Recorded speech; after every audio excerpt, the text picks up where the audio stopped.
मतलब aerodynamic shape होता है उसका। कौन सा प्लांट था वो? Pinus. Sonakshi, Sonia, Priya, Shalini, yes that's your Pinus, बिल्कुल सही। चलिए फिर आगे बढ़ते हैं और चीजों को यहाँ पे समझते हैं। आई एम अज्यूमिंग कि इतना आपको यहाँ पे समझ आया था, and let's try to build something on that. कोई चीज समझ नहीं आए तो प्लीज इंटर करके बता देना कि यस सर समझ नहीं आया था, so that I can repeat that thing again, ठीक है। So let me just come back over here and चलिए हमने कल कुछ क्वेश्चंस भी देखे थे।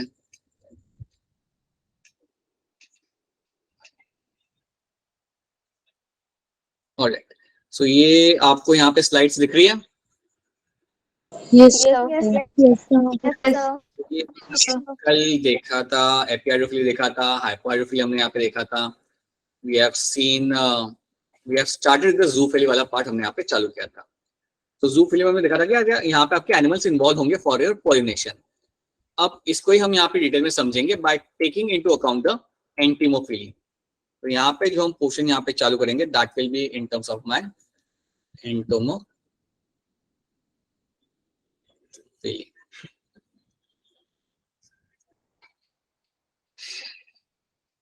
अब हम जब बात करते हैं यहाँ पे एंटोमोफिली की, तो याद रखना यहाँ पे हम बात करेंगे pollination with the help of the insect. तो यहाँ पे आपका हो रहा है pollination using the insects, through your insects. Insects को यूज करके हम पॉलिनेशन जब करते हैं उसे हम बोलते हैं यहाँ पे एंटीमोफिली। आपने याद रखना है कि इंसेक्ट तो बहुत होते हैं, लेकिन इसके अंदर भी जो आपका जो डोमिनेंटली इन्वॉल्व होगा वो आपका यहाँ पे होगा हनी बी। हनी बी जो आपका होता है यहाँ पे वो आपका बहुत डोमिनेंटली आपका इन्वॉल्व होता है। याद रखिएगा कि हनी बी जो आपका यहाँ पे रहता है वो बहुत स्ट्रांगली बहुत डोमिनेंटली आपका इन्वॉल्व होगा in during the process of my pollination. तो that is something you have to know. Honey bee का इन्वॉल्वमेंट ज्यादा आपको मिलेगा इसके अंदर। नाउ अब हम पहले बात करते हैं कि जो प्लांट्स डिपेंड करते हैं इंसेक्ट के ऊपर फॉर पॉलिनेशन, उनके फ्लावर कैसे होते हैं। Let's try to see that इनके फ्लावर्स यहाँ पे कैसे होंगे। तो याद रखिएगा जो फ्लावर आपको इन प्लांट्स में मिलेंगे, those flower will have a presence of nectar. Nectar मिलेगा आपको उसके अंदर। फ्लावर के अंदर आपको मिलेगा देखने के लिए fragrance. You will get to see a sticky pollen grain. Sticky pollen grain यहाँ पे बनाए जाएंगे। याद रखना पोलन ग्रेन यहाँ बनाए जाएंगे और काफी अच्छे अमाउंट में बनाए जाते हैं। देख रहा है आपको यहाँ पे पोलन ग्रेन मेरे हनी बी को बिल्कुल चिपक चुके हैं। सो स्टिकी पोलन ग्रेन्स आप यहाँ पे बनाए जाएंगे। एंड याद रखना you will gate colourful flower. So colourful flower मुझे यहाँ पे देखने के लिए मिलेंगे। क्या एनिमोफिलस प्लांट्स के अंदर कलरफुल फ्लावर मिलते थे मुझे देखने के लिए? नो बिल्कुल नहीं। यस, लेकिन यहाँ पे मुझे कलरफुल फ्लावर बिल्कुल यहाँ पे देखने के लिए मिल जाएंगे। पोलन ग्रेन आपके यहाँ पे स्टिकी होगा, फ्रेग्रेंस आपको मिलेगी इन फ्लावर्स के अंदर, and you also find nectar in the flower. So इतना आपको इसके अंदर याद रखना है। उसके बाद याद रखना that pollen grain will have the pollen kit. ये बात भी आप जानते हो that pollen grain will have the presence of the pollen kit. So pollen kit is present. ये चीज आपको काफी क्लियरली मालूम है। पोलन किट में क्या होता है, एक तो येलो कलर होता है और उसके अलावा क्या लगा होता है पोलन ग्रेन के ऊपर? Oily secretion. Very good, oily secretion आपको वहां पे मिल जाएगा। तो पोलन किट आपको यहाँ पे देखने के लिए मिल जाएगी। और याद रखना फ्लावर के अंदर आपको ये ट्रेट्स देखने के लिए मिल जाता है। और इन फ्लावर्स को आके विजिट करेगा मेरा हनी बी और दूसरे इंसेक्ट, और वो करेंगे हेल्प आपके पॉलिनेशन के अंदर। अब एक चीज आप यहाँ पे याद रखिएगा, कुछ फ्लावर होते हैं जो रात को ब्लूम करते हैं। आपने ये बात देखी भी होगी, आपके आसपास भी कुछ फ्लावर होते हैं जो रात को आपके ब्लूम करते हैं, मतलब रात को वो लोग ओपन होते हैं। सो जो नाइट के जो फ्लावर्स होते हैं, जो आपके नाइट फ्लावर्स आपके जो होते हैं यहाँ पे जो रात को ब्लूम करते हैं, इनको पॉलिनेट मेरा हनी बी नहीं करेगा, ना ही इनको पॉलिनेट करेगा मेरा यहाँ पे बटरफ्लाई। इनको पॉलिनेट करता है मेरा यहाँ पे मॉथ। इनका पॉलिनेशन किया जाएगा बाय माय मॉथ। तो याद रखना moth are insect. Moth butterfly जैसा ही होता है, थोड़ा सा अलग दिखता है लेकिन होता बटरफ्लाई जैसा ही है, ठीक है। रात को ये एक्टिव होता है। So moth are basically going to be nocturnal. और ये जो आपका इंसेक्ट होता है ये आपका होता है नॉक्टर्नल। नॉक्टर मतलब जो रात को एक्टिव रहता है, we call them as a nocturnal. इसको मैं निकाल देता हूँ। Let's they are going to be nocturnal. तो ये इंसेक्ट मेरा पॉलिनेशन करेगा मेरे नाइट वाले फ्लावर्स को। जो फ्लावर्स रात को ब्लूम करते हैं उनको पॉलिनेट मेरा करता है यहाँ पे मॉथ। अब कभी आपने ये चीज नोटिस करना, जो फ्लावर रात को ब्लूम करते हैं ना उनका कलर क्या होता है? किसी को मालूम है कि जो रात को ब्लूम करते हैं उन फ्लावर का कलर क्या होता है? जनरली आपके आसपास आपने देखा होगा, नहीं नोटिस किया कभी आपने? जो फ्लावर रात को ब्लूम करते हैं, आप बताओ कि क्या कलर कलर होना चाहिए? जो फ्लावर रात को ब्लूम कर रहा है अंधेरे के अंदर, कौन सा कलर उसका होगा जो दिख जाएगा दूर से? आपको क्या लगता है? Yellow. Yellow. Yellow. Pink. Yellow. White. So, white is a right answer. Yes. So flower which blooms in night are going to be white in color. Notice करना कभी ज्यादा, थोड़ा सा नोटिस करना, अगर आपको दिखे तो ये व्हाइट कलर के होते हैं। और इन व्हाइट कलर के फ्लावर को आराम से आपका मॉथ देख के उसे विजिट करता है, पोलिनेट उठाता है और दूसरे पे जाता है। That is something you have to know. Night flowers को पोलिनेट करेगा मेरे यहाँ पे moth. That is something you have to remember. तो इतने ट्रेड्स पहले याद रखना। याद रखना कि पोलन किट लगी होती है मेरे पोलन किट को, ये तो आपको वैसे भी मालूम नहीं है। And you will get to see कि आपका जो डोमिनेंट आपके यहाँ पे जो स्पीशीज है जो आपको हेल्प करती है पॉलिनेशन के अंदर, वो आपका रहेगा यहाँ पे हनी बी। याद रखना, बस कई सारे इंसेक्ट इन्वॉल्व होते हैं, ऐसी बात नहीं है, बट आपका honey bee, majority of the pollination on the earth is done by my honey bee. So that is something you have to know. ठीक है, तो यहाँ पे हम कुछ ट्रेड्स देखते हैं। Insects are involve in pollination, one thing. Majority of the insects pollinated flowers are large, colorful, pregnant and rich in color, rich in nectar. ये हम देख चुके हैं। When the flower are small, a number of flower are clustered into an inflorescence to make them conspicuous. अगर flower यहाँ पे छोटे होते हैं, अगर किसी रीजन से अगर फ्लावर छोटे हैं तो क्या करेंगे हम लोग यहाँ पे, या हमें क्या दिखेगा यहाँ पे कि आपके फ्लावर्स को क्लस्टर में रखा जाता है to look them as a inflorescence. So they look like a inflorescence, they look like a much more better inflorescences, ताकि वो दिख सके, ताकि वो मेरे इंसेक्ट्स को दिख सके। तो ये भी आपको एक चीज याद रखनी है। Night flowering plants are pollinated by my moth. Night flowering plants are pollinated by my moth. अब मैं यहाँ पे एक चीज ऐड करना चाहूंगा, just wait a minute, I need a space over here, so I'll be adding one slide.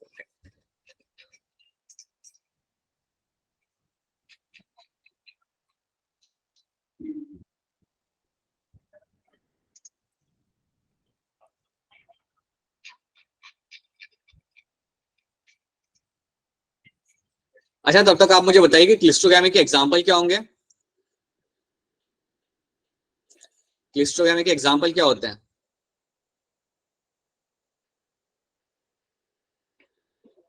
Comilena. Comilena. Viola. Oxalis and Viola. Comilena. viola. Okay, right, ठीक है। तीन ही एग्जाम्पल बेटा, तीन ही एग्जाम्पल है, और यही तीन एग्जाम्पल आपको सही तरीके से याद रखना है। ठीक है, let me just add few slides over here so that बीच में इंटरप्शन ना आए।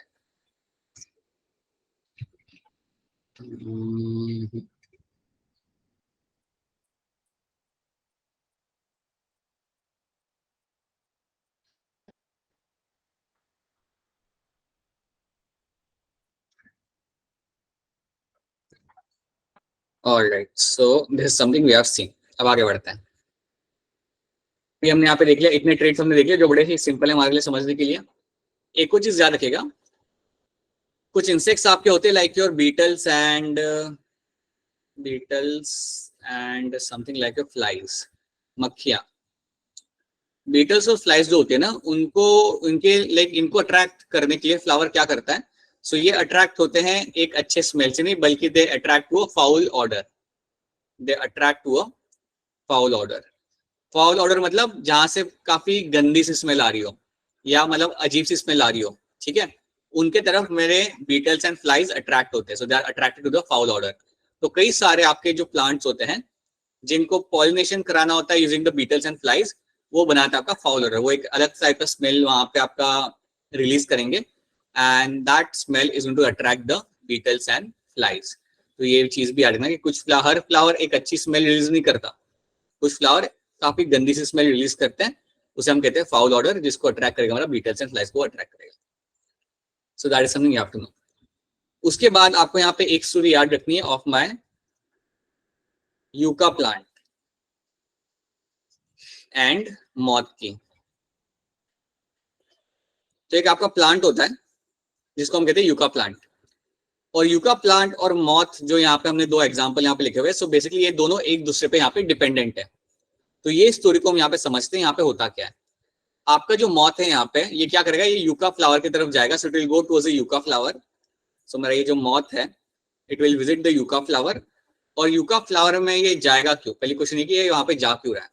सो ये यूका फ्लावर के अंदर जाके करता है एग ले। सो याद रखना, ये मॉथ मेरा अंदर जाएगा और वहां पे जो ओवरी होगी, ओवरी के अंदर ये अपने एग ले करेगा। With in that it will do the purpose of, it will do the event of your egg laying.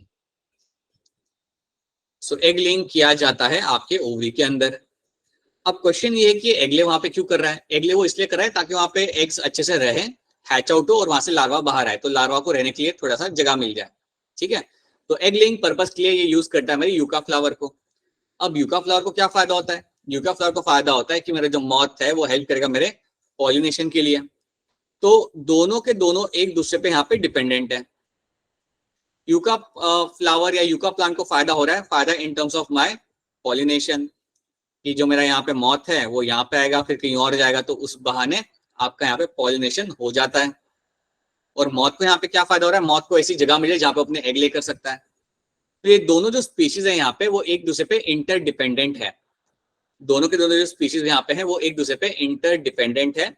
और ये चीज आपको याद रखनी है कि ये दोनों स्पीशीज एक दूसरे के बगैर अपना लाइफ साइकिल कंप्लीट नहीं कर सकती। सो बोथ द स्पीशीज, मेरा yucca plant and moth, both of them are interdependent, they are interdependent, पहली चीज। दूसरी चीज, they cannot complete a life cycle without each other, so their life cycle depends on each other। मैं ऐसे भी लिख सकता हूँ, their life cycle depends on each other।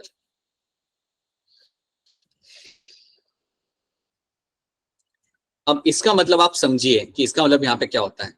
देखो, अगर मैं एक एरिया में से, अगर मैं अपने यूका प्लांट को निकाल दूं, समझे एक फॉरेस्ट है, वहां से अगर मैं यूका प्लांट को वहां से निकाल दिया, सबको काट डाला मैंने वहां पे, तो क्या होगा, मेरे इंसेक्ट जो मेरा यहाँ पे है उसको एग ले करने के लिए जगह मिलेगी नहीं, और अल्टीमेटली क्या होगा, उसकी भी पॉपुलेशन वहां से खत्म हो जाएगी। अगर मैं मौत को वहां से हटा दूं, जो यूका प्लांट की तरफ जा रहा था, और अगर उस मौत को मैं वहां से हटा दूं या वहां से बिल्कुल खत्म कर दूं, तो क्या होगा, मेरा यूका प्लांट पॉलिनेट नहीं कर पाएगा। अगर यूका प्लांट मेरा पॉलिनेट ही नहीं कर पा रहा, देन कुछ टाइम के बाद इसकी भी पॉपुलेशन वहां से खत्म हो जाएगी। तो याद रखिएगा, yucca plant and moth are both of them are interdependent on each other. पहली चीज, दोनों का लाइफ साइकिल एक दूसरे पे यहाँ पे डिपेंडेंट है, दोनों अपना लाइफ साइकिल खत्म नहीं कर सकते अगर कोई भी अगर एक नहीं हुआ तो। और ये आपको स्टोरी याद रखनी है in terms of my yucca plant and your moth. So this is something you have to remember. और यहाँ पे दोनों को फायदा हो रहा है, मॉथ को मिल रहा है एग लेइंग करने के लिए जगह, और प्लांट को मिल रहा है कोई एक ऐसा एजेंट जो कर रहा है बहुत अच्छे से मेरा यहाँ पे pollination. So these are the events you have to know over here very clearly. क्या इतना पार्ट आपको यहाँ पे समझ आ रहा है? Is this part clear to all of you? Yes, sir. Yes, sir. तो ये भूलना मत। Yes. ऑलराइट, सो ये सारे ट्रिक्स हम देख चुके हैं। The flower pointed by flies and beetles, secrete foul odour, ये हम देख चुके हैं। Pollen grain are sticky, nectar and pollen are usually a floral reward. तो हाँ, अगर आपसे कोई पूछे कि यार इतने इंसेक्ट जाते क्यों हैं फ्लावर के पास, तो याद रखना उन्हें मिलता है वहां से नेक्टर एज अ रिवॉर्ड मिलता है, और दूसरी चीज मिलती है उन्हें वहां पे एज अ पोलन ग्रेन। कुछ इंसेक्ट्स पोलन ग्रेन खाने के लिए भी जाते हैं। आप ये सोचना मत कि अगर वो पोलन ग्रेन खा रहा है तो पॉलिनेट क्या करेगा, ऐसा नहीं होता।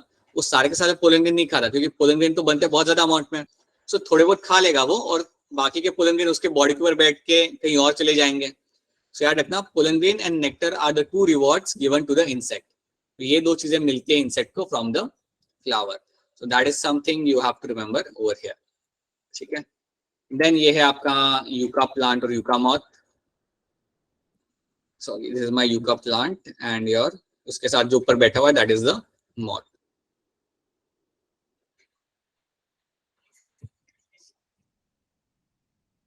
और ये है आपका plant Amorphophallus. Amorphophallus is a plant जो बहुत बड़ा होता है। ये बेसिकली आपका 6 फीट का प्लांट होगा, ह्यूमन हाइट से भी बड़ा होता है ये प्लांट। और इसको भी पॉलिनेट करने के लिए आपके इंसेक्ट की जरूरत पड़ती है। तो यहाँ पे भी कई बार होता है कि इंसेक्ट आके इसके अंदर एग ले करेगा एंड उसके बदले में वो उसको पॉलिनेशन करके देता है। So these are the 2 example यहाँ पे ले सकते हो जहाँ पे इंसेक्ट आपके इन्वॉल्व है और इंसेक्ट यहाँ पे एग ले कर रहे हैं। तो एमोर्फिलस प्लांट के अंदर भी एग ले कराया जाता है इंसेक्ट के थ्रू, और यूका प्लांट और मॉथ में तो ये स्टोरी आपने देखी है, इसमें तो होता ही है। So these are the few example you have to remember. ठीक है, अब यहाँ पे हमने देख लिया हमारा एंटोमोफिली। तो ये सारे ट्रेड्स आपको याद रखने हैं इन टर्म्स ऑफ एंटोमोफिली, और बड़े ही सिंपल ट्रेड्स हैं। Now let's talk about my ornithophily. जब भी ऑर्निथोफिली आपके सामने टर्म आए तो याद रखना that means pollination by birds. Pollination by birds. हम यहाँ पे करेंगे पॉलिनेशन हमारे परिंदों को यूज करके। अब हम पहले यहाँ पे देखते हैं कि यहाँ पे जो फ्लावर होंगे वो कैसे होंगे। जो फ्लावर या जो प्लांट डिपेंड करता है मेरे बर्ड्स के ऊपर फॉर द पॉलिनेशन, उनके अंदर आपको क्या कैरेक्टर देखने के लिए मिलेंगे। So let's try to see that. So when I discuss flower, जब मैं यहाँ पे फ्लावर की बात करूंगा तो आपको कुछ चीजें याद रखनी है। पहली चीज, the flower will have abundant amount of nectar. Abundant amount of nectar is seen. इसका मतलब क्या है कि नेक्टर आपको यहाँ पे काफी ज्यादा मिलता है। ऑब्वियसली आपको रखना ही पड़ेगा, तभी तो बर्ड्स आपके पास में आएंगे। कई सारे बर्ड्स आपके नेक्टर पीने के लिए आते हैं। सो abundant amount of nectar is seen. दूसरी चीज, flower are going to be colourful. So flower में हमेशा आपको कलर देखने के लिए मिलेगा काफी अच्छे तरीके से। Colourful flower are been seen. ये चीज भी आपको याद है कि यहाँ पे जो फ्लावर होंगे आपके रहेंगे अच्छे खासे कलरफुल आपको मिल जाएंगे। ठीक है, देन उसके बाद funnel shaped flower are been seen. Funnel shaped flower are seen. So कई सारे फ्लावर होते हैं जिनका शेप होता है funnel shaped. So that is also something you have to know कि कई बार आपके जो फ्लावर यहाँ पे रहेंगे they are going to be funnel shaped. So funnel shaped flower भी आपको यहाँ पे देखने के लिए मिल जाते हैं। ठीक है, जैसे मैं आपको यहाँ पे पिक्चर दिखाता हूँ, आप ये नीचे देखो, ये आपके यहाँ पे हमिंग बर्ड, हमिंग बर्ड ने जहाँ पे अपनी बीक डाली है वो फनल शेप्ड है। वो फ्लावर जो है आपका बिल्कुल फनल शेप्ड है। So you can very clearly see that.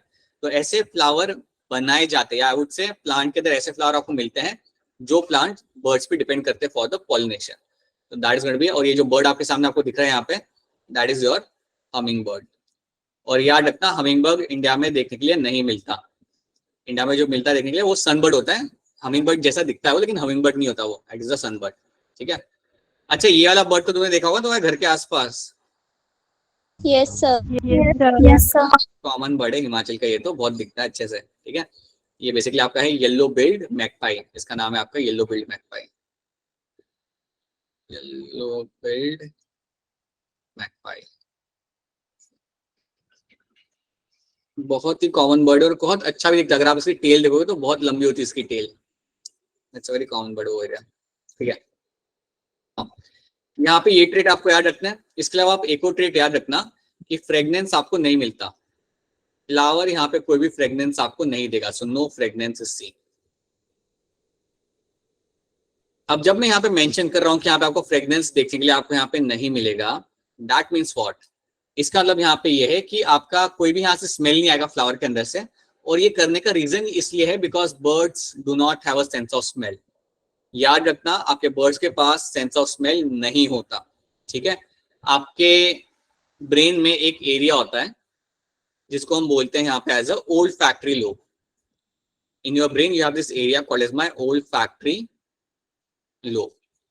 Old factory lobe वो होता है ब्रेन का एरिया जो आपको स्मेल सेंस करने के लिए आपको हेल्प करता है। तो जब भी आपको इसे सूंघ पाते हो because of this part of the brain, ठीक है, it helps in the sense of smell.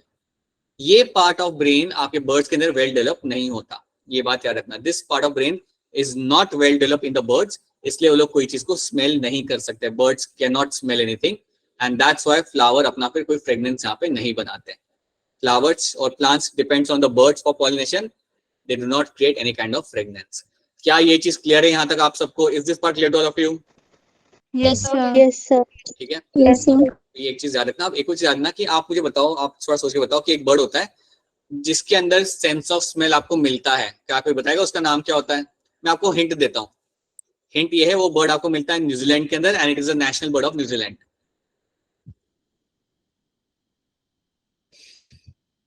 तो बता सकता है क्या नाम होगा उसका बर्ड का जो न्यूजीलैंड के अंदर मिलता है, जिसके अंदर सेंस ऑफ स्मेल होती है? That's only bird which will have a sense of smell. बाकी किसी बर्ड में नहीं होती, बस वही एक बर्ड है जिसमें होती है। मैं आपको एक और हिंट देता हूँ, वो आपका है फ्लाइटलेस बर्ड, वो उड़ नहीं सकता।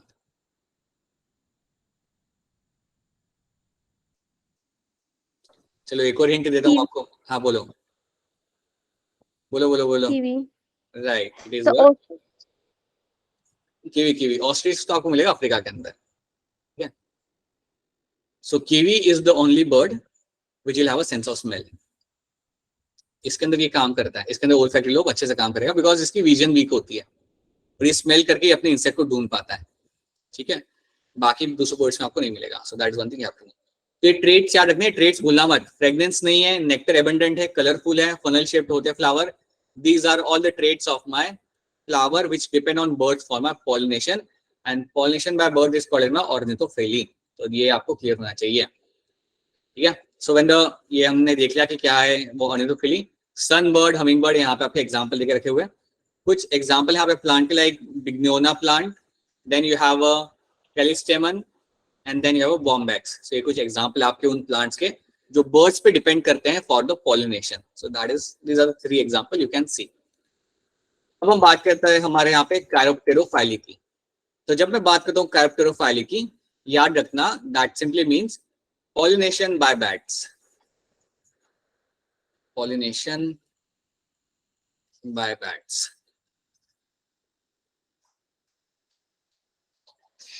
अब जब हम बात करते हैं बैट्स के थ्रू पॉलिनेशन की, तो यहाँ पे भी हम देखेंगे कुछ कैरेक्टर हमारे यहाँ पे फ्लावर के। सो लेट्स सी यहाँ पे जो हमारे फ्लावर होंगे वो कैसे होंगे। सो यहाँ पे जो प्लांट्स में जो फ्लावर होंगे वो किस टाइप के होंगे। याद रखना flower will have abundant amount of nectar. Abundant amount of nectar is seen. So nectar आपको यहाँ पे काफी मिलेगा। नेक्टर मतलब इतना ज्यादा होता है इसके अंदर कि अगर आप फ्लावर को थोड़ा टिल्ट भी करोगे ना तब भी उसमें से लाइक नेक्टर बाहर निकलने लगेगा। That much amount of nectar they have. So बहुत ज्यादा नेक्टर आपको यहाँ पे मिलेगा देखने के लिए। They are large flowers, they are large flowers. उसके बाद याद रखना they have dull coloration, they have dull coloration. तो कुछ ज्यादा कलरफुल यहाँ पे होते नहीं है, क्योंकि याद रखना आपके बैट जो होते हैं वो रात को एक्टिव होता है, ठीक है। आपके बैट रात को एक्टिव होते हैं। Rather I can say that bats are always going to be my nocturnal. दिन में कुछ नहीं करते लोग, रात को एक्टिव होता है। अब क्योंकि मेरा बैट नॉक्टर्नल है तो रात को तो आपके जो फ्लावर होते हैं उनके अंदर वैसे भी आपको ज्यादा कलर मिलेगा नहीं, अगर मिलेगा भी तो व्हाइट कलर मिलेगा। सो कलरेशन आपको यहाँ पे ज्यादा नहीं मिलता। Some flowers can have white colour, so like some flowers can have white colour, बाकी उसके अलावा you get to see a dull coloration is been scene.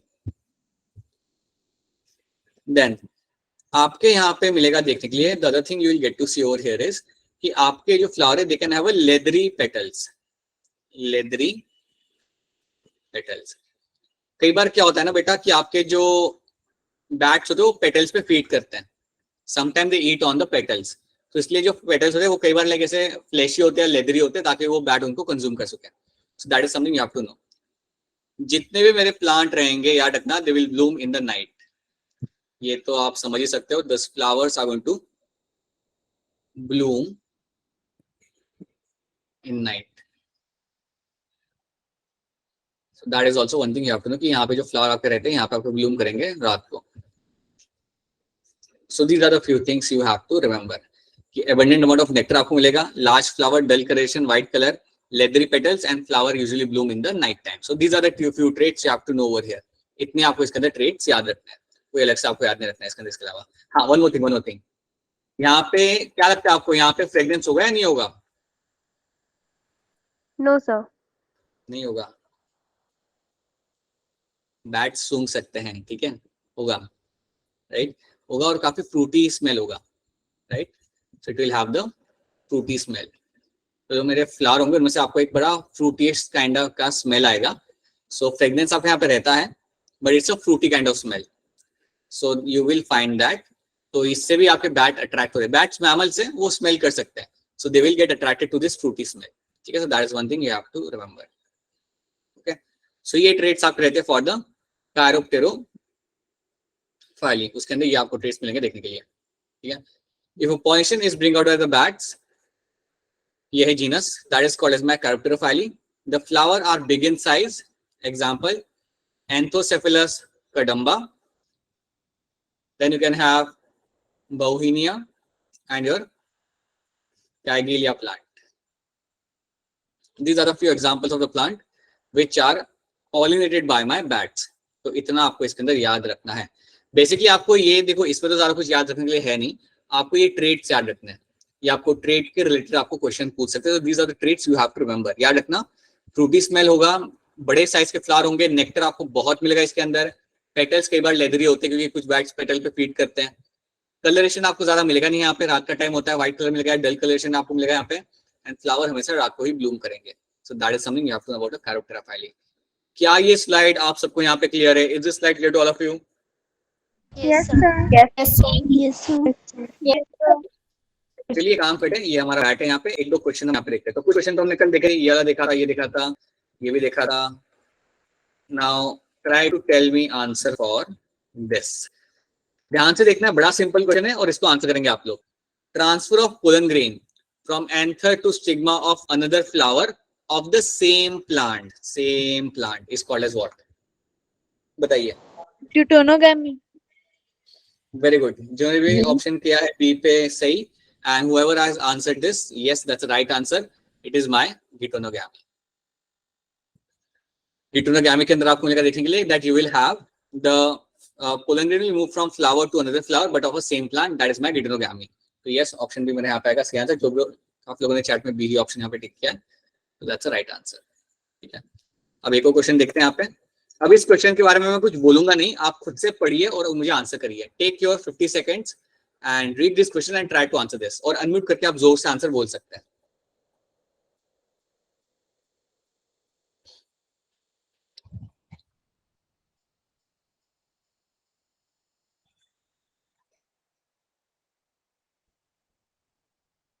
B. हाँ जी, सोनिया ने आंसर कर दिया है, और कोई? Sir, B. अंकिता भी कह रही है, बी कह रही है अंकिता। Anyone else? सबके मुझे जो आंसर आ रहे हैं वो मुझे बी ही आ रहे हैं, और जो भी मुझे बी में आंसर कर रहे हैं उन सबका आंसर यहाँ पे सही है, बिल्कुल सही है। Wind pollinated flowers will be having small producing large number will be small producing a large number of dry pollen grains. तो ये आपका यहाँ पे स्टेटमेंट होता है बिल्कुल सही, and that's why B will be the right answer. बिल्कुल आपके यहाँ पे जो फ्लावर्स होंगे वो स्मॉल रहेंगे and will produce a large number of dry pollen grain, so B will be the right answer. किसी को ये क्वेश्चन को लेके कंफ्यूजन तो नहीं है? अगर कोई कंफ्यूजन है तो प्लीज बताइए ताकि हम उसे ठीक कर सकें। नाउ ध्यान से खुद से पढ़ो और मुझे आंसर करो। Take your time and try to answer. If there are 4 cells in anther, 4 cell anther के अंदर, what will be the number of pollen grain? If you have 4 cells in the anther, then what will be the number of your pollen grain? बताइए।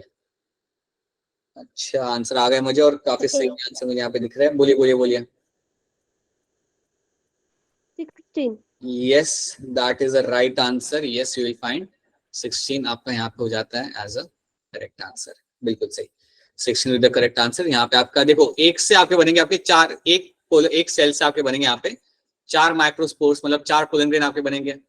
तो अगर मेरे पास 4 cell है तो मेरे बनेंगे 16 पोलन ग्रेन। सिंपल क्वेश्चन था बड़ा, ठीक है। ध्यान से आंसर करना। Pollination in water hyacinth and water lily is brought about by agency of. सोच के ध्यान से आंसर करो, पढ़ो और आंसर करो मुझे, क्या इसके अंदर आंसर होगा? Pollination in water hyacinth and water lily कैसे होगा? B. B. B. Very good, B. Right, B. बहुत बढ़िया। Yes, it is your insect and wind. याद रखना, इवन दो ये मेरे एक्वेटिक प्लांट्स है, इनके अंदर आपको पॉलिनेशन पानी के थ्रू नहीं होता, it is been happening with that of the insect और विंड। ध्यान से देखिए और मुझे आंसर करिए। Take your time and answer this. Wind, pollen grains are present in water. Pinus. Pinus. Pinus. बहुत बढ़िया, बहुत बढ़िया। Yes, it will be pinus. Palak, आपको मेरी आवाज आ रही है? Palak, Yes, I hope sir. आपको मेरी आवाज आ रही है। आपका क्या इंटरनेट का इशू है क्या बेटा आपके वहां पे? Alright, so that is your pinus over here, ठीक है। So this is something you have to know. So यहाँ पे हमने कुछ यहाँ पे क्वेश्चंस देखे। So these are the kind of question that I want to ask you. There are very simple question, अगर आपको कंटेंट आपका मालूम हो तो। Now let's try to talk about my outbreeding devices. देखते हैं ये क्या है, ये टर्म बेसिकली यहाँ पे है क्या, इसको हम यहाँ पे समझते हैं। अब आप एक चीज यहाँ पे समझिए, आपका एक प्लांट है वो हमेशा अवॉइड करेगा आपका यहाँ पे what you call as a self pollination. A plant will always try to avoid self pollination, right? Plants are always going to avoid self pollination. अब ये जनरली अवॉइड क्यों करते हैं? क्योंकि आप जानते हो कि अगर आपने सेल्फ पॉलिनेशन किया एज अ प्लांट, देन आपको वेरिएशन आपको मिलेगा नहीं पॉपुलेशन के अंदर, ठीक है? और अगर ज्यादा अगर आप कर रहे हो सेल्फ पॉलिनेशन, देन आपको excuse me, you even have an issue of your what you call it as a inbreeding depression. तो याद रखना, नेचर में जनरली फ्लावरिंग प्लांट्स अवॉइड करने की कोशिश करेंगे सेल्फ पॉलिनेशन को। अब ये अवॉइड कैसे किया जा सकता है वो अभी हम यहाँ पे सीखेंगे।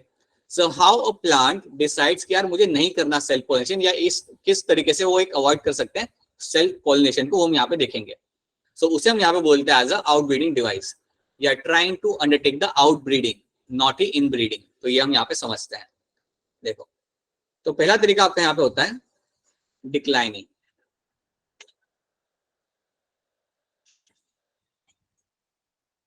So let's say, what do you mean by decline over here? Decline is simple means having unisexual flower. Having unisexual flower. Unisexual flower. And at times unisexual plant. अगर आपका फ्लावर ही यूनिसेक्सुअल है तो वहां पे तो सेल्फ पॉलिनेशन हो नहीं सकता।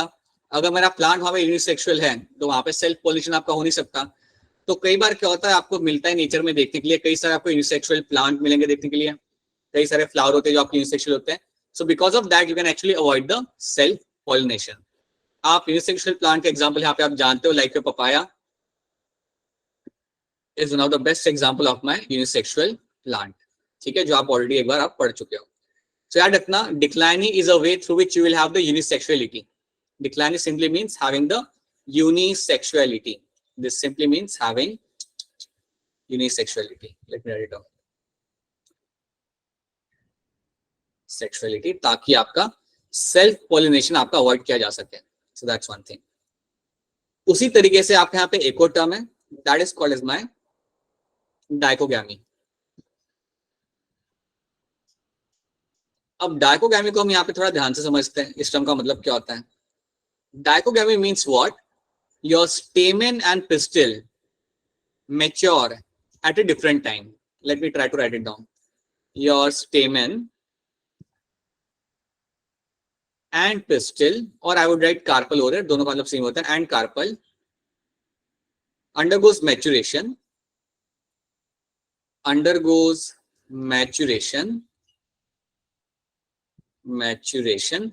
at different times. इसका मतलब क्या होता है हम यहाँ पे समझते हैं, ध्यान से सुनना इस बात को। इसका मतलब क्या होता है?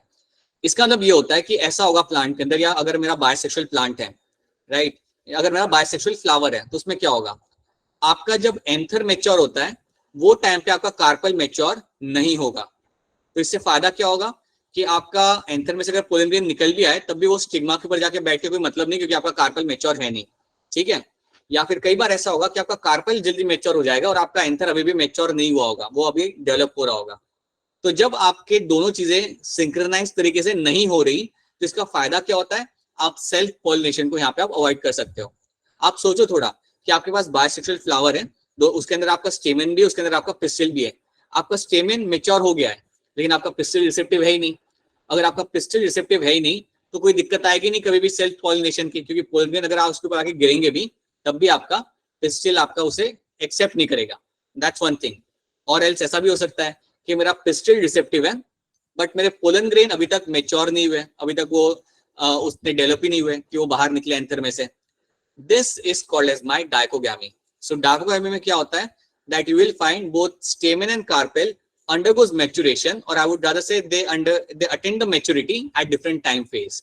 दोनों अलग अलग टाइम के ऊपर आपके मैच्योर होंगे, तो उससे आपका यहाँ पे सेल्फ पॉलिनेशन अवॉइड किया जा सकता है। क्या डाइकोगैमी आपको यहाँ पे क्लियर है? Is this term clear to all of you? Yes, sir. ठीक है। Yes, sir.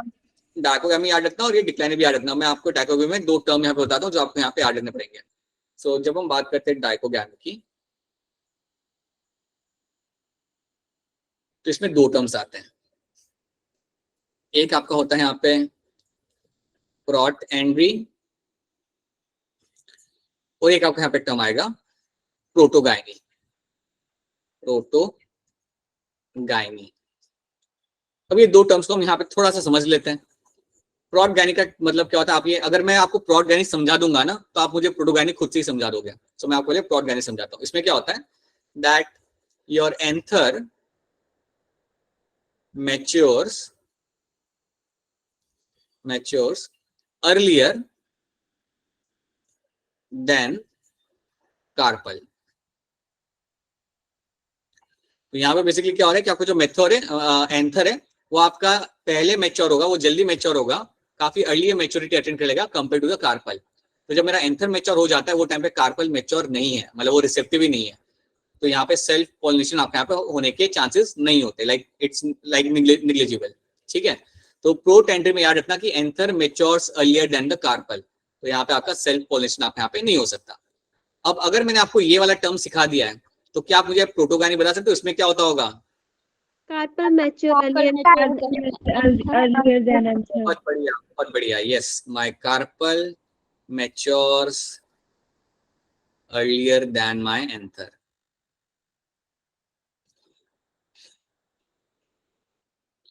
अगर ये कंडीशन मुझे देखने के लिए यहाँ पे मिलती है, that is my protogyny. That means what कि कार्पल मैच्योर हो गया है लेकिन कोई फर्क नहीं पड़ता हमें, क्योंकि आपका एंथर अभी तक मैच्योर ही नहीं हुआ है, उसी फ्लावर का एंथर मैच्योर ही नहीं हुआ है, तो यहाँ पे भी सेल्फ पॉलिनेशन यहाँ पे आपका होगा नहीं। तो याद रखना डायकोगैमी भी आपका तरीका है जिसके थ्रू आप सेल्फ पॉलिनेशन आप अवॉइड कर सकते हो, और ये बड़ा ही जरूरी होता है। Basically I will get to see this happening in my bisexual flower, right. So bisexual flower में आपको ये देखने के लिए काफी क्लियरली मिलेगा।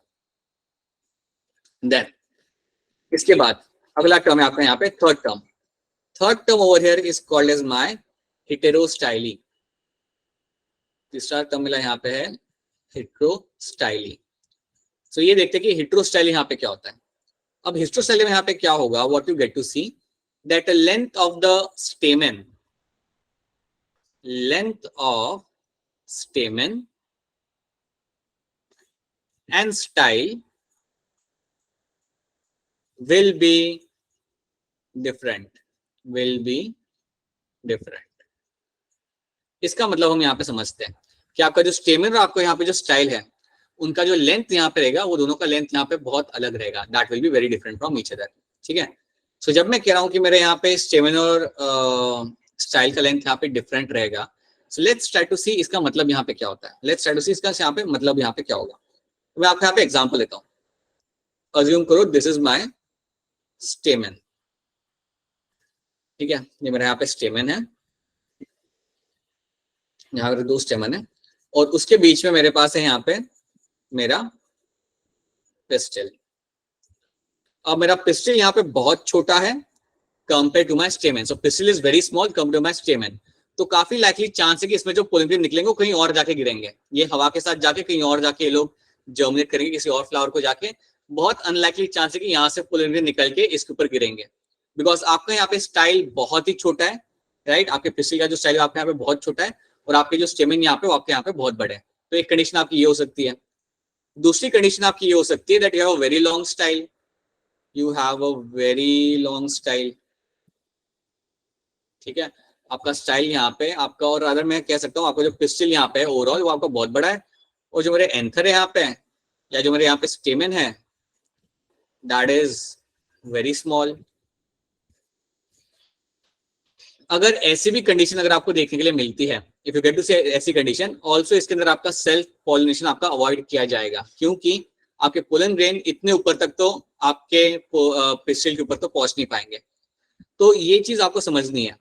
हेटेरोस्टाइल के अंदर आपको अलग अलग लेंथ के यहाँ पे स्टेमन और स्टाइल देखने के लिए मिलेंगे, और इनका लेंथ प्लांट या फ्लावर इसलिए अलग बनाता है ताकि आप यहाँ पे अवॉइड कर सको self pollination. This all is been done to avoid self pollination. हम यहाँ पे सेल्फ पॉलिनेशन यहाँ पे अवॉइड करने के लिए ऐसे अलग अलग लेंथ आपको देखने के लिए मिलेंगे। So that is one thing you have to remember. इसके अंदर आपका स्टेमन बहुत बड़ा है तो आपके पोलिन कहीं दूर जाके गिरेंगे।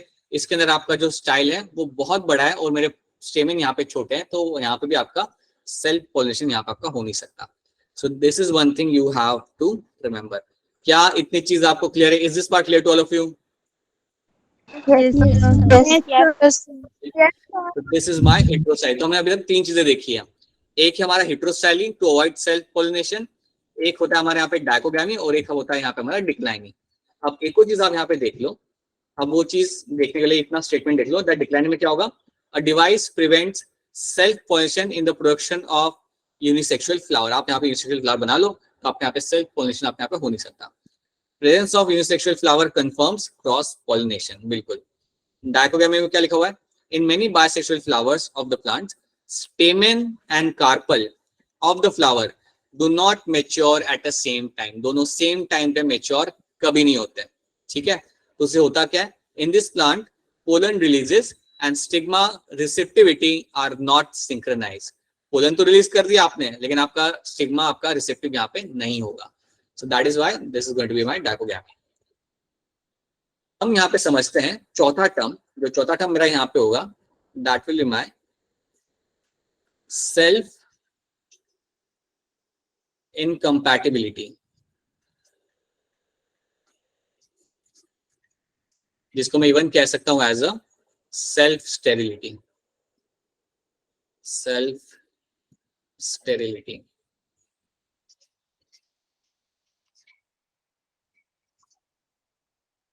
तो ये दो टर्म्स या ये दो टर्म्स का मतलब लाइक दो both are the same terms. इसको समझते इसमें होता क्या है. तो इसको समझाने के पहले मैं आपको यहाँ पे एक बना के दिखाता हूँ आपको. पहले यहाँ पे आपका पिस्टिल.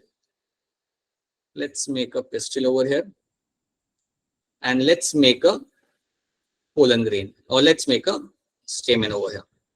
तो ये मेरा यहाँ पे स्टेमन, यहाँ पे एंथर लगा हुआ है. एक को मेरा यहाँ पे स्टेमन बना देता हूँ क्योंकि एक से पिक्चर अच्छी नहीं लगती. सो यहाँ पर two stamen over here, right? So this is my bisexual flower. ये जो मेरा आपके सामने बना के रखा हुआ है, that is my bisexual flower over. So this is basically going to be my bisexual flower. अब इस bisexual flower में हुआ क्या ना, जब मेरे पोलन ग्रेन यहाँ से निकलेंगे, समझो मेरे पोलन ग्रेन यहाँ से निकले, और जब ये आके इस स्टिग्मा पे गिरेंगे तो उनके अंदर पोलन ट्यूब फॉर्मेशन नहीं होगा. याद रखना, the pollen tube formation will not happen once the pollen grain comes and fall on the stigma. जब मेरा पोलन ग्रेन इस एंथर में से निकल के स्टिग्मा के ऊपर आके बैठ रहे हैं तो मेरा पोलन ट्यूब फॉर्मेशन यहाँ पे नहीं होता. अब क्वेश्चन है कि ये यहाँ पे क्यों नहीं हो रहा, बल्कि होना चाहिए था. तो यहाँ पे होता इसलिए नहीं है बिकॉज यहाँ पे आपको मिलेगा देखने के लिए self incompatibility. That means what? Flower ने डिसाइड करके रखा है कि जो भी पोलन ग्रेन उसी फ्लावर का होगा, जो भी पोलन ग्रेन मेरे आसपास के एंथर से आ रहा है, या जो भी मेरे पोलन ग्रेन उसी फ्लावर से आ रहा है जिस फ्लावर के अंदर आपका स्टिग्मा है, तो उन पोलन ग्रेन को आप जर्मिनेट यहाँ पे होने नहीं दोगे. या मैं इसको आपको एक और तरीके से बता सकता हूँ.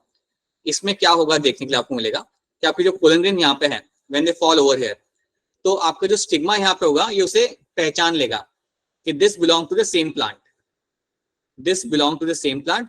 और सेम प्लांट अगर पोलन ग्रेन है तो वहां पे वो जर्मिनेट नहीं करेगा. ये बात याद रखना. So what will happen? It is a genetic mechanism. याद रखना, it is a genetic mechanism.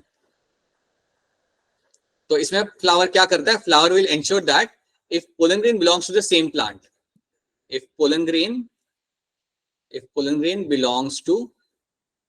belongs I will just write PNG, pollen grain belongs to same plant, then there will be no pollen tube formation,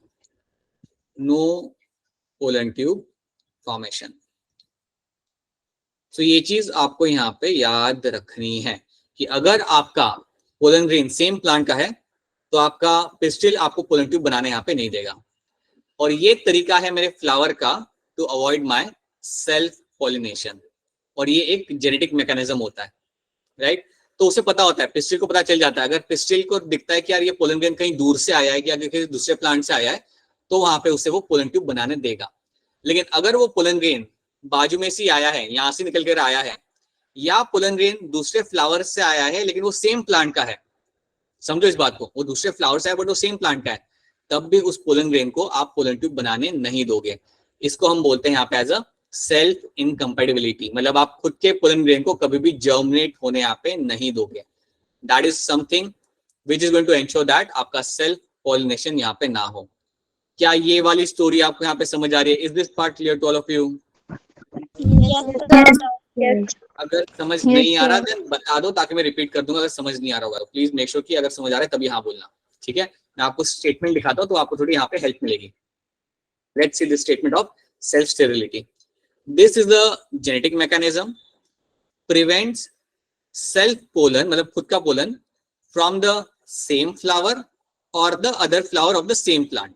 ठीक है, अगर वो pollen grain उसी flower का हो तब भी नहीं, और अगर वो पोलन ग्रेन दूसरे फ्लावर का हो लेकिन सेम प्लांट का हो तब भी आप उसे जर्मिनेट नहीं करने दोगे। तो देखो यहाँ पे क्या लिखा हुआ है, it's a genetic mechanism prevents the self pollen from fertilising the ovule by inhibiting pollen germination.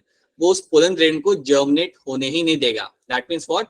No pollen tube formation, it won't allow to form any kind of pollen tube. और अगर आप उसे पोलन ट्यूब बनाने दे ही नहीं रहे then कोई chance ही नहीं है कि आपका यहाँ पे आगे जाके कोई फर्टिलाइजेशन यहाँ पे होगा। तो ये है आपका चौथा तरीका टू एंश्योर कि आपका सेल्फ पॉलिनेशन आपका कभी भी ना हो। So that is one thing you have to remember. याद रखना, चौथा तरीका ये है। तीसरा तरीका मेरा था यहाँ पे heterostyly, there will be difference in the length of the filament of the stamen and length of the style in flower of the same plant. So आपको याद रखना है self sterility, heterostyly, then you have to know dichogamy and declining.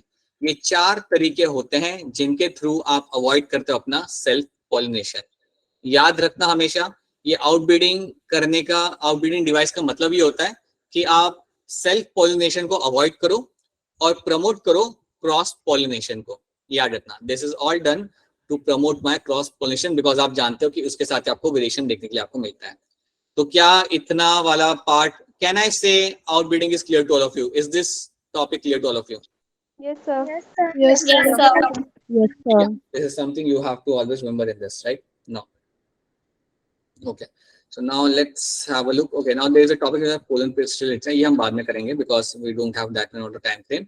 But आप मुझे इतना बता सकते हो कि यहाँ पे इसका आंसर तो आप जानते हो, इसका आंसर आप मुझे बताओ देख के। Have a look at this question, pay attention to the question and try to tell me the answer. आराम से देखो और मुझे आंसर करो, ध्यान से देखना और आंसर करना।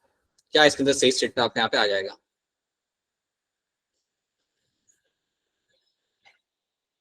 In majority of angiosperm and then you have the four statements. बताइए कौन सी स्टेटमेंट आपके हिसाब से यहाँ पे सही आएगी?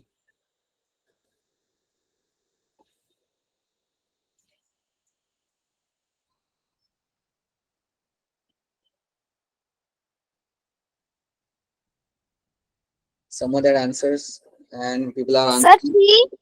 बिल्कुल, जितने लोगों ने आंसर किया और जो मुझे अनम्यूट करके आंसर कर रहे हैं उन सब का आंसर यहाँ पे सही है, बिल्कुल सही। It will be my reduction division occur in the megaspore mother cell. ये स्टेटमेंट आपका यहाँ पे सही है। अब आप मुझे ये बताइए कि पहला स्टेटमेंट आपका गलत क्यों है? एग हैज फिलिफॉर्म एपरेटस, ये गलत क्यों है? सर फिलिफॉर्म एपरेटस डिसअपीयर हो जाता है। तो एग के पास नहीं होता तो किसके पास होता है वो? सर वो डिसअपीयर हो जाता है। हाँ राइट, लेकिन एग के पास नहीं होता फिलिफॉर्म एपरेटस, ये आपने सही बात बोली। लेकिन ये होता किसके पास है फिलिफॉर्म एपरेटस? सेल किसके पास? सिनेगेट सेल्स के पास, राइट? तो इसे वो गलत हो गया। फिर उन्होंने बोला बी के there are numerous antipodal cell, ये स्टेटमेंट क्यों गलत है? 3 एंटीपोडल सेल्स होते हैं। 15 ही होते हैं, इसलिए स्टेटमेंट आपका यहाँ पे होगा गलत। और चौथा है आपका यहाँ पे a small central cell is present in that embryo in that embryo sac, ये स्टेटमेंट क्यों गलत है आपके यहाँ पे? सेंट्रल सेल स्मॉल नहीं होता, काफी बड़ा होता है, याद रखना, ठीक है? शायद ना सेंट्रल सेल आपका बहुत बड़ा होता है, स्मॉल नहीं होता। अगर आप देखोगे वहां पे लेबल करा हुआ, it is a large cell not a small cell. और इसके अंदर आपको मिलता है आपका secondary nucleus, that's my polar nuclear, ठीक है? सो ऑप्शन सी आपके यहाँ पे सही आंसर है। Reduction division occurs in the megaspore mother cell, so that is something we'll find happening in this, ठीक है?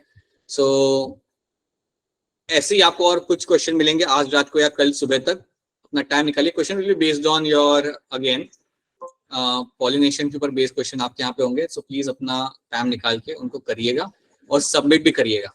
जैसे काफी लोगों ने सबमिट किया था पिछले असाइनमेंट को, वैसे ही करिएगा टाइम निकाल के, and let's make sure that you do it within a given time frame, ठीक है? Now before we close down the lecture, quickly tell me